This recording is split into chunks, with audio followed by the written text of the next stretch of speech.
Good morning. I'm Father John Hynes here at St. Catherine of Siena Parish in the Diocese of Wellington. I'm very glad to be with you on the fourth Sunday of Lent. We just heard of the prodigal son. Some say that each of us is one or the other of those two sons. I myself think that I've been like the older brother in my younger years, and more recently I feel more like the prodigal. I'm aware of talents and gifts that I haven't used or misused, and of the need to come to a deeper reconciliation with the Father and with others.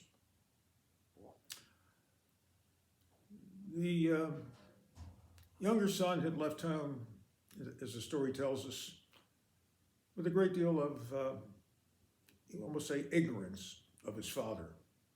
He certainly knew his father cared about him, but it seems that he almost wished his father were dead, because he said, "Give me my half of the inheritance that would come to me when you die."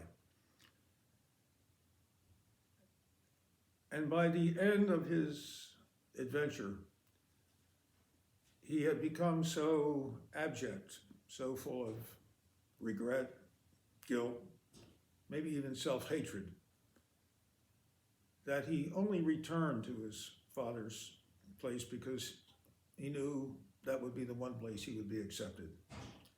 He had not learned the skills of work or employment. If he were in today's world, he would probably have acquired addictions, and he was not a prize package. And of course, he was taken aback and probably filled with confusion when his father greeted him with a loving embrace, a kiss with festal garments, and a feast. He never even got to make his full confession. His father stopped him when he said, "I am unworthy to be your son." And we didn't even hear anything of the father forgiving him. That was beside the point.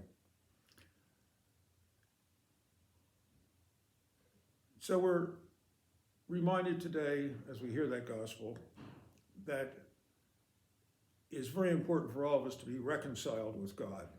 We know that in the world we live in today, for instance, in Russia and the Ukraine, but in other parts of the world too, there's a great deal of need for reconciliation. And so reconciliation, St. Paul uses the word 5 times in the reading today, is urgent for all of us. Some of us, well, I might say all of us, believe that God loves us without limit, eternally, and will never not love us. We know that, but to experience it in our own life is a different matter. The younger son experienced it, and we don't know what happened. The gospel is silent. The story ends there. But we know that each son needed reconciliation with his brother. And the story ends with the father still trying to persuade the older son. So each of us is like one of those two sons. We need further reconciliation.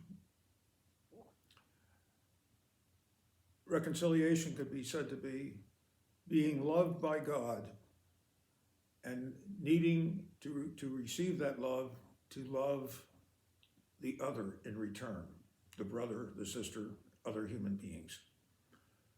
And so we have the sacrament, which we now call reconciliation, because reconciliation is the ultimate effect of the sacrament. There is awareness of sin, sorrow, confession of sin, penance, absolution, but the net effect is to be reconciliation, where people walk together again, love one another again as brother and sister. And so I urge everyone, as you listen, to consider receiving the sacrament of reconciliation sometime this Lent. There will be an opportunity on Monday of Holy Week, April 11th, from 3 in the afternoon till 8 o'clock at night, for every person who wishes to celebrate reconciliation at your parish church. At St. Catherine's, we do it from 6 till 6:50 every Saturday. in the evening. But I urge you to this because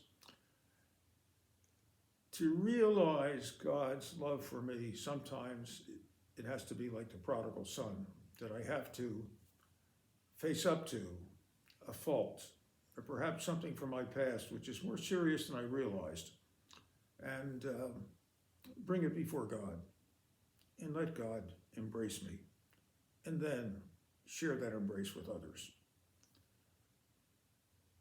So I invite you to consider for yourself this experience of the infinite love of God, which sometimes we feel strongest in forgiveness. God bless you. Have a good week.